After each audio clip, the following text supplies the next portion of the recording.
Para hindi siya mag-false alarm. Tuloy, tuloy.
Ang gagawing output yung mga ilaw.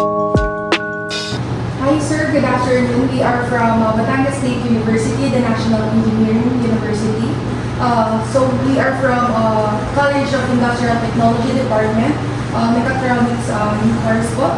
So yun po, start na po tayo sa question number 1 about po sa tools and equipments. So are the tools and equipments and facilities in your area regularly inspected and maintained to ensure they are in safe working condition? Yes, actually part of the school's practice is what we call the 5S. So bago tayo gumamit ng tools, lalo na sa mga learners natin, we ensure na in good and working condition sila. So before and after gamitin, double check ng mga learners natin. So hindi lang learners, no? So sa amin, as part of our tasking sa aming practical workshop teachers, no? So we see to it na okay yung mga tools bago gamitin, no? And then before and after, ganun din sa mga learners natin.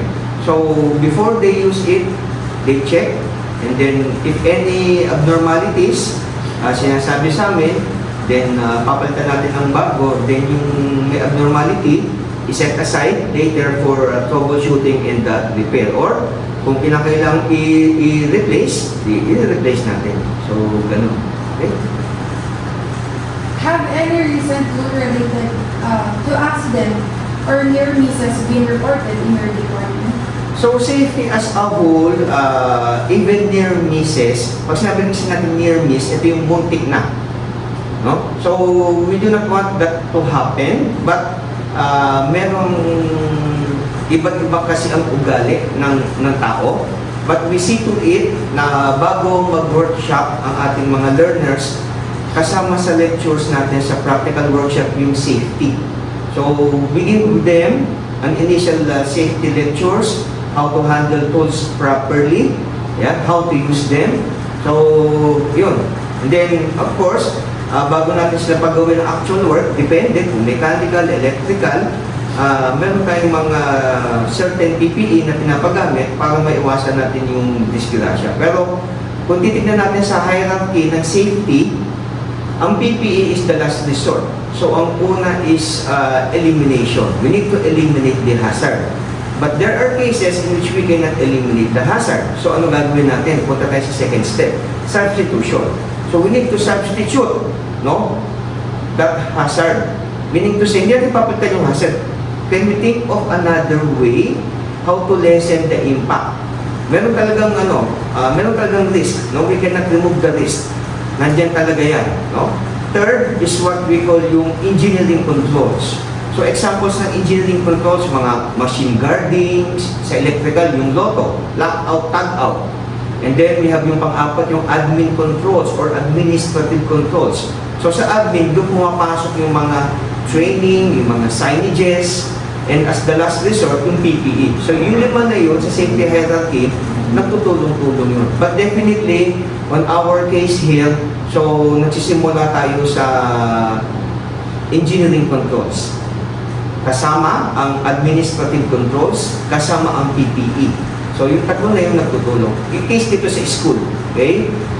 We cannot substitute them kasi we do not have the other means to substitute it. So by way of elimination, we see to it na, for example, normally meron tayong 220 volts AC. Now, pero sa industry meron din 24 volts. So we substituted that 220 to 24. Although pareho naman industry standard yung dalawa. So doon tayo sa less. So less risk yung 24 volts, no? Mostly sa mga automation yun ang ginagamit. But for electrical kasi, may 24 din, pero mostly ito 20 sa single phase. Pero pag 3 phase, ibang usapan tayo doon.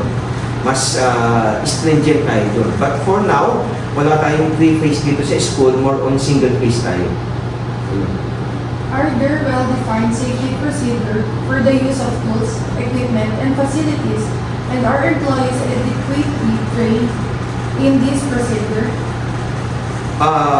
Yung sa rules naman natin, we follow yung Republic Act 11058, which is an act strengthening compliance to occupational safety and health standards ng Pilipinas. So RA 11058 and then yung kanyang IRR, it is yung DOLE, Department Order DO 198-18.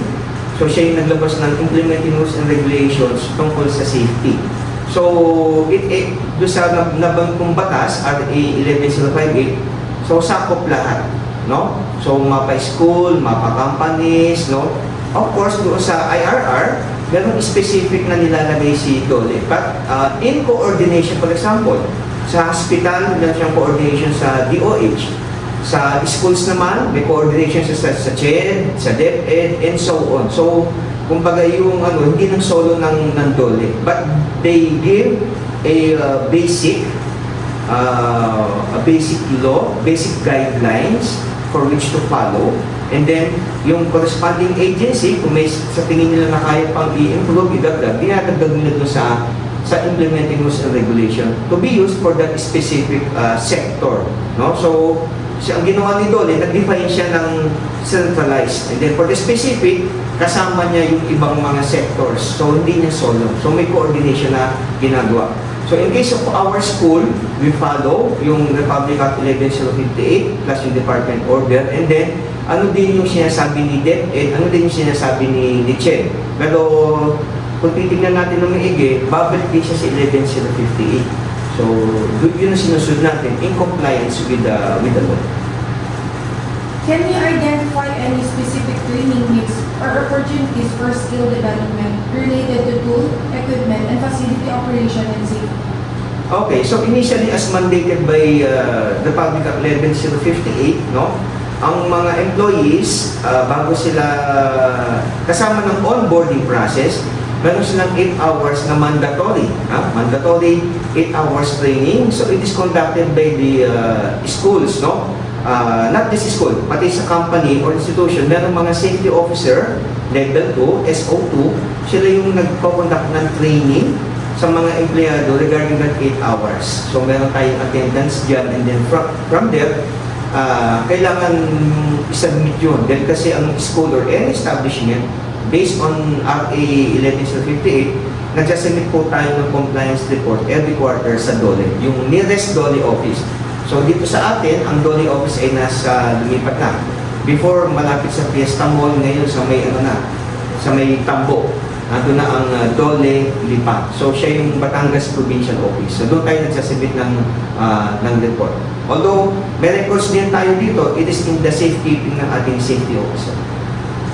So lahat ng kailangan na sinasabi ng batas, doon tayo naka-focus, we comply doon sa sinasabi ng batas. Section 2 po is about manpower. So are all employees provided with the necessary safety training and equipment relevant to their job? Yes, again, according sa Republic Act 11058, part of the onboarding process is the mandatory training. And then from time to time, no, yung ating safety officers or EHS team or EHS committee rather, no?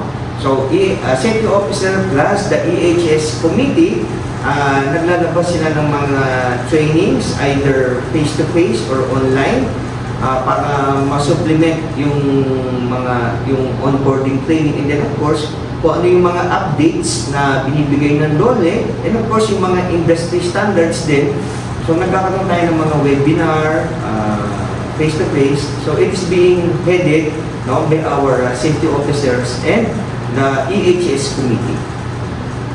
So do employees have access to safety-related resources and information such as safety data sheets and emergency response plans? Yes, no? Since we have here in the school, meron tayong laboratories, may chemical, may biology lab.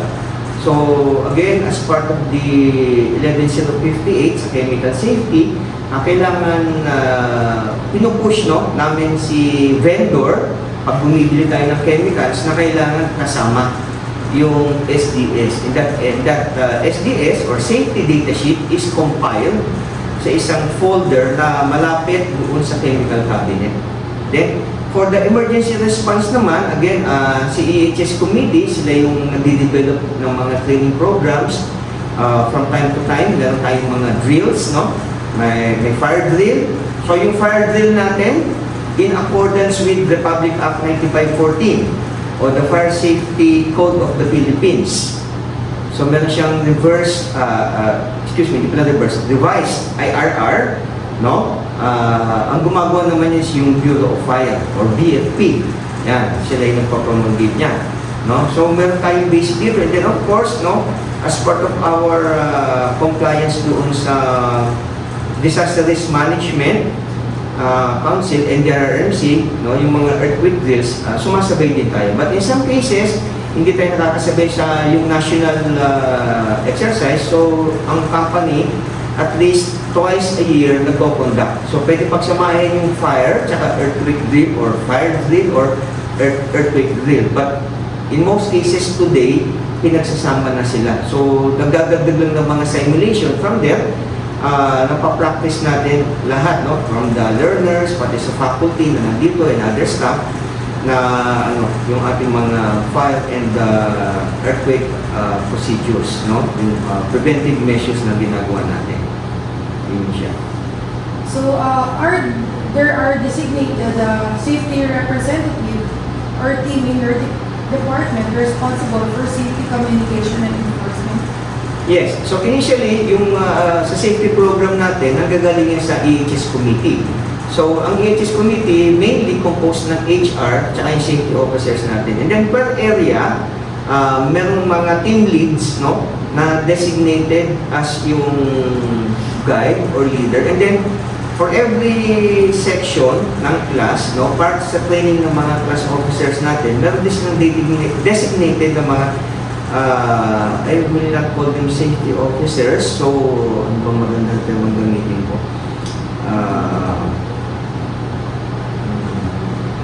I forgot the term.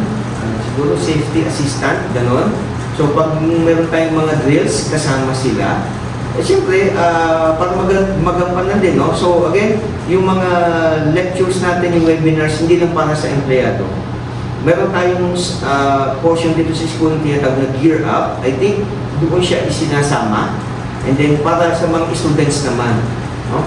And then, later on, kasama sa subjects, lalo na sa STEM, lalo silang DRRM, so di-discuss naman natin sa kanila kung ano yung components, and then ano pa yung iba pang kailangan para mapaghandaan. So, meron din tayong emergency preparedness and response training para sa mga empleyado, and of course, sa mga students din. No? Yun po. So have you ever observed a safety hazard in your workplace? If yes, you have reported it to the appropriate personnel. Yes, no, meron tayong mga hazards na nakikita. Of course, kung kaya natin i-rectify or ayusin on our part, ginagawa na namin. But there are some cases na medyo kailangan ng financial, so nire-report namin sa safety officer. From there, gagawa siya ng timeline kung kailan magagawa, and then of course kahit kung kailangan ng budget allocation, pino-forward din sa management para maaprubahan, and then later on mapalitan kung kailangan palitan. Kung kaya namang ayusin, ginagawa namin yun. But we are limited, no, dahil kasi hindi namin basta pwedeng galawin yung ibang mga system dito dahil under warranty pa yung iba. So pag under warranty, tinatawagan natin yung contractor for them to fix kung o to troubleshoot kung ano man yung sira. Ayun. What suggestion or improvements do you have recommended to enhance safety within your department? So basically, hindi lang sa department, I think for the whole school, I would recommend, based on my observation, no, behavior-based safety training, or what we call that BBS. Kasi malaking factor ang behavior, no? And then dito naman sa atin, ganun din sa mga bata, no, sa mga learners natin, syempre meron din na talagang sabihin natin kinesthetic, malikot, may naghaharutan. Pag naghaharutan yan, minsan nagkakatunakan, pwedeng maitulak sa upuan, pwedeng makanto. So, but then again, kasama sa discipline din, but there are cases talaga na pagtalikod mo, doon nangyayari yung yung mga accident. So, we are pushing now, no, for yung behavior-based safety training. Ayun siya. So section 3 po, financial. So are adequate financial resources allocated for safety initiatives and improvements in your workplace, and how are they utilized? For the finances, there is of course budget allocation. Likewise, no, promulgated din yan, sinasabi din ng batas, again yung RA 11058 na it is mandated there na lahat ng establishment, they should set a specific budget for occupational safety and health. So, pag may kailangan, nag-raise kami ng PR, purchase requisition, and then of course subject to approval from management. So, regarding that, sa financial approval, it is beyond our control. Pero pinupush namin dahil kasi as compliance doon sa batas. But on a specific level, basic level, compliant naman tayo dyan. So, siya. Have investment been made in safety technology personnel, protective equipment, or safety-related resources to enhance workplace safety? So basically, yes, may investment. Again, in compliance with Republic Act 9514, no, Fire Code of the Philippines, tulad yan, meron tayong mga yung sprinklers, okay? Meron tayong mga smoke detectors, yan. Hindi na yung isa, yung maliit. Ito kasi, parang Wi-Fi router or something. And then of course, meron tayong mga fire extinguishers na pre-position. And then meron tayong emergency evacuation gun, yung nakikita yung nakaluminous doon sa side. So each room meron ganyan. Meron tayong mga food station sa labas. Yun, yung mga basic nandiyan sa atin, meron tayo. And then of course, yung PPE, no, sa mga students natin, so initially meron tayong hard hat, and then yung mga gloves natin, no? So again, for our electrical activity, we always make sure na naka-de-energized. Hindi tayo nagpapagawa ng activity na naka-energize o naka-power on. So, part of electrical safety, dapat naka-de-energize ang system para maiwasan natin yung electric shock. how is return on investment in safety initiatives measured, and what safety cost effectiveness strategies are in place? So basically, meron kasabihan sa safety na oo, medyo mahal ang investment sa safety, but the return, ang magandang return ang magpapakita dyan is walang loss ng life, minimize, no? I will not say zero, minimize yung accident related, no? There's no such thing as zero accident. Kasi merong mga accidents na hindi nire-report. Nangyayari yun, totoo yun. So I cannot deny, no? Yung that fact. Kahit sa anong kumpanya, nangyayari yan, no? But initially, ang target kasi natin, makikita mo yung investment is all is well. Walang accident, walang namatay. Walang major accident. Pag sinabi natin major accident, may nabawasan ng daliri, loss of limbs, yan, or yung iba naman, baka sa inhalation ng chemicals, pwede yun. Kasi ang chemicals, merong short at long-term effect. So, mamimeasure natin yan na wala or wala tayong in major cases, no? Then likewise, kasama sa investment ng company, ng school, no, yung ating mga learners, bago yan mag-proceed sa work immersion, they undergo yung basic physical examination. Requirement din kasi ng natin, ng co-locators o ng ibang companies na mag-conduct. So, unless or nagkaroon silang previous existing medical condition na hindi related sa school, so it is not part of natin. Pero kahit kung may ganun, tinutulungan pa rin sila ng school, no, para maging healthy, no. But for the other parts, no, we ensure na kasama sa investment yung mga reminders, may mga signages tayo, and of course, hinihipitan natin, no? Yun. Are there specific safety-related projects or initiatives that you believe could be improved with additional financial resources? So basically, for additional, we just pupunta agad kami sa engineering controls. If we can control it there and then we have the means, we go. Pero kung meron times kasi na wala tayong gamit, wala tayong equipment for that, then we ask, no, nag-raise kami ng PR. So, but on our level, everything is control, ika. What recommendation do you have for optimizing the allocation of financial resources to enhance safety without compromising other essential aspects of the company operations? So based on experience, ang nakikita ko ngayon na kailangan beyond the mandatory 8 hours training, of course, merong supplemental trainings, and then from there, makapag-delegate ng additional safety officers. So pwede na kasi yung SO1, no? Sa safety officers kasi meron tayong 4 na levels. So mag-start sa SO1, SO2, SO3, and then SO4. Now, sabi nga sa mandate ng DOLE, we need to add more safety advocates. So we can start sa mga students natin by more on behavior-based. No? Initially, that will encompass all without sacrificing naman yung ibang ng companies. No? So, pinupush natin more on the discipline side. Ayun siya. So, Section 4 po is about safety procedures. So, what safety procedure, policies, and guidance are implemented in your department to minimize workplace risk? Okay. In compliance doon sa ating occupational health and safety standard, no, ito yung book, no? Hindi ko nakabisado yung mga ibang aspects.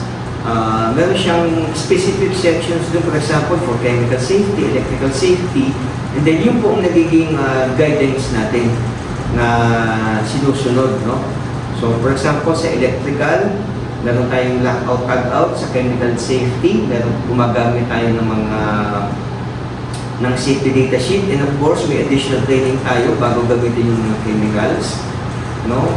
Sa mechanical naman, hindi tayo masyado heavy on that dahil kasi although dito sa school, meron tayong mechanical works pero more on basic what we call this basic metal works. So wala tayong involved na welding, wala tayong involved na heavy machineries at this time. No? Basic, yung mag-basic lang. Yung paggamit ng hacksaw, ng mga files, no?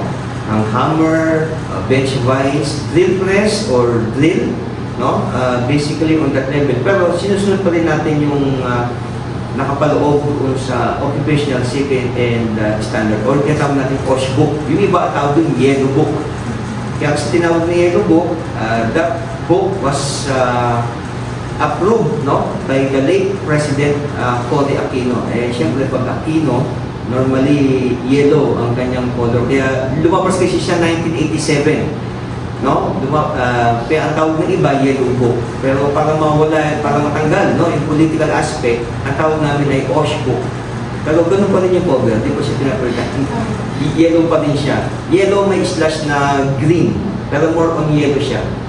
Ayun. How often are safety drills and training sessions conducted and employees familiar with emergency procedures? So, yung drills natin, at least twice a year, no? Yung fire, tsaka earthquake drill.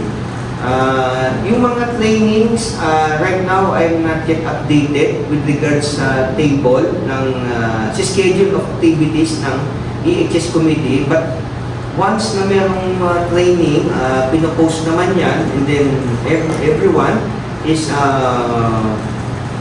lalo na inuuna kami sa aming mga sa mga teachers, instructors, and then sa staff, and then sinusunod sa mga learners natin.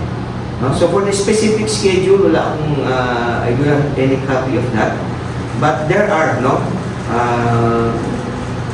Pati sa guidance natin, yung mental health, ayan. So from time to time, naglalabas sila ng mga schedule for us to attend yung mga webinars. Is there a system for reporting safety incident, and how are the lessons learned from the incident applied to improve safety? Yes, meron tayong system dyan. So if ever na merong accident, of course, pupunta yan sa clinic, no? Siyempre, first aid muna. And then from there, gagawa ng report, no? Ng incident report. And then, of course, magkoconduct ng series of interview. I-interviewin yung teacher kung sino yung nandoon. And then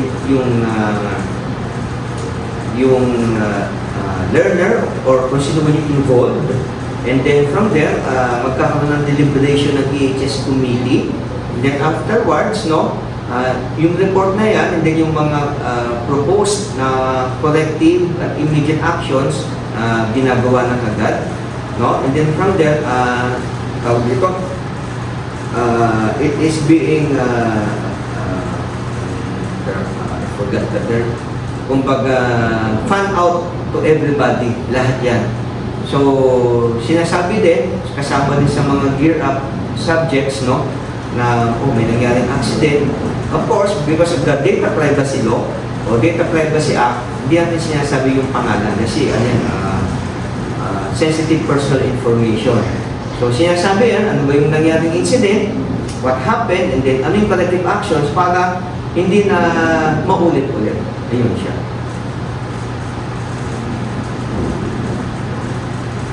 Does the company promptly address reported safety concern? Yes, no. Nakaano kami sa EHS committee, and then lahat naman is notified. Basta may safety concern, sinasabi naman, kinukuha na ng photo, and then nag-email, kasi yung email considered as in-document na yan eh.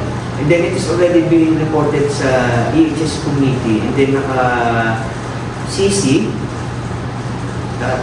yung CC ay dalawang C, naka-CC sa management. So, para alam din nila yung nangyari, no? And then from there, iimbestigahan siya ng safety officer, ano ba yung mga, then lalabas yung mga recommendations.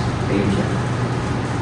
How often are safety audits or inspections conducted in your department, and what corrective action have been taken as a result of these audits?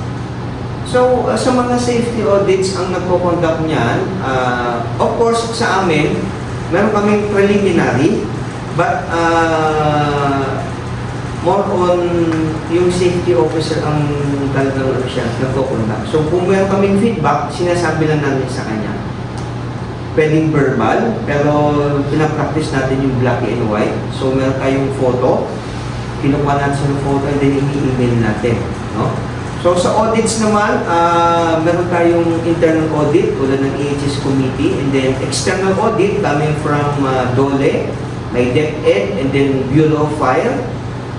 Right now, I do not have the, sabi kasi nung nakaraang Sabado, nandito daw yung Bureau of Fire. So, I think it was the safety officer ang humarap sa kanya.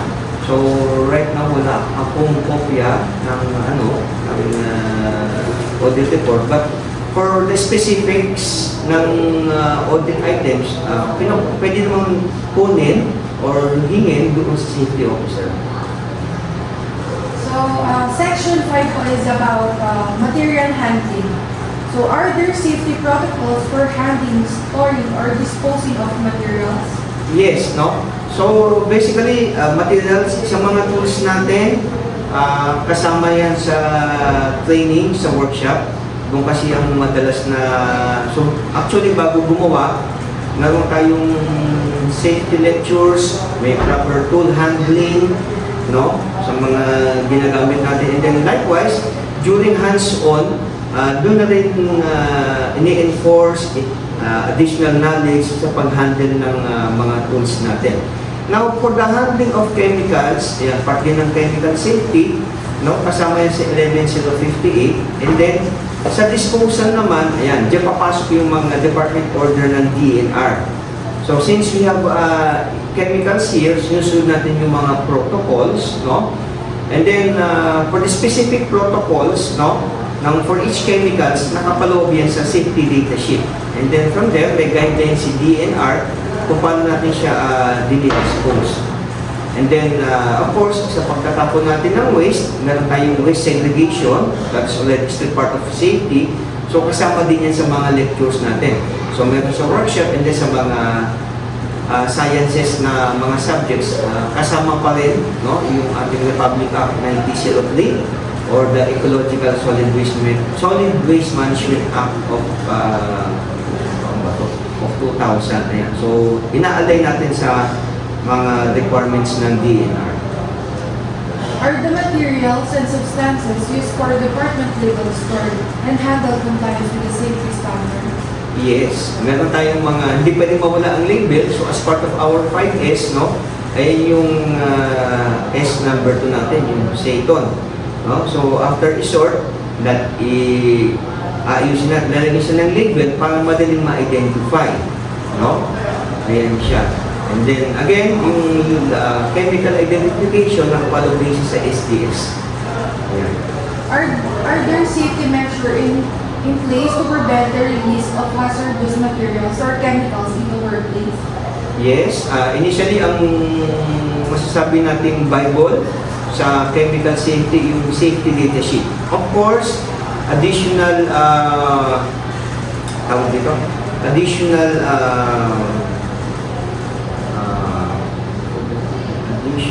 guidelines provided ng RA 6969. Ito yung Hazardous Waste Management Act naman natin, no, ng bansa. RA 6969. And of course, marami pa tayo. Meron Clean Air Act, Clean Water Act, Clean Soil Act.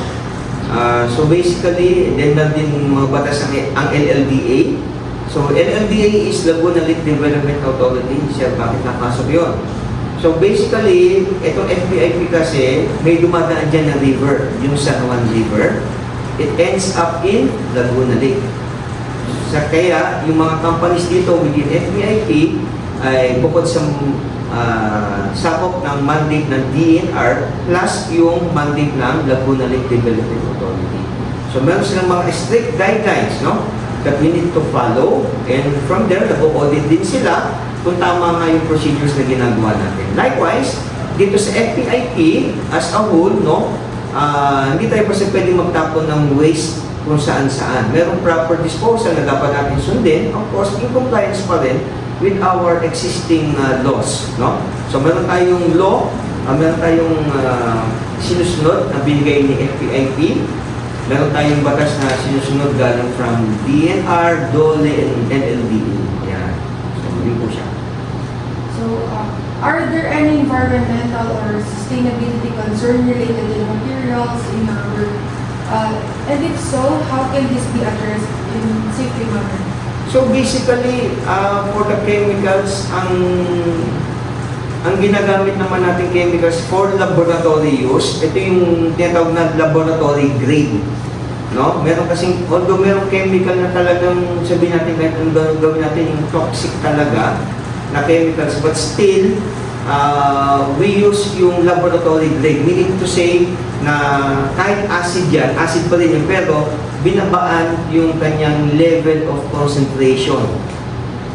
Yun siya para maging safe sa pag-handle ng mga students. So alam ko aware din diyan yung mga chemical companies. So sa mga chemicals kasi meron siya sabing industrial grade, meron siya sabing laboratory grade. So binababaan yung hazardous content niya para ma-minimize, no? Ma-minimize yung effects. Ayan. So ayan, yung concentration ng chemicals, part yan ng gumagawa. And then on our side, yung nabanggit ko kanina, yung hierarchy of safety, yung triangle, no? We try to implement, kung kaya implement yung 5, yung elimination, substitution, engineering controls, admin controls, and then PPE, ginagawa natin para to ensure, no, yung safety ng bawat isa.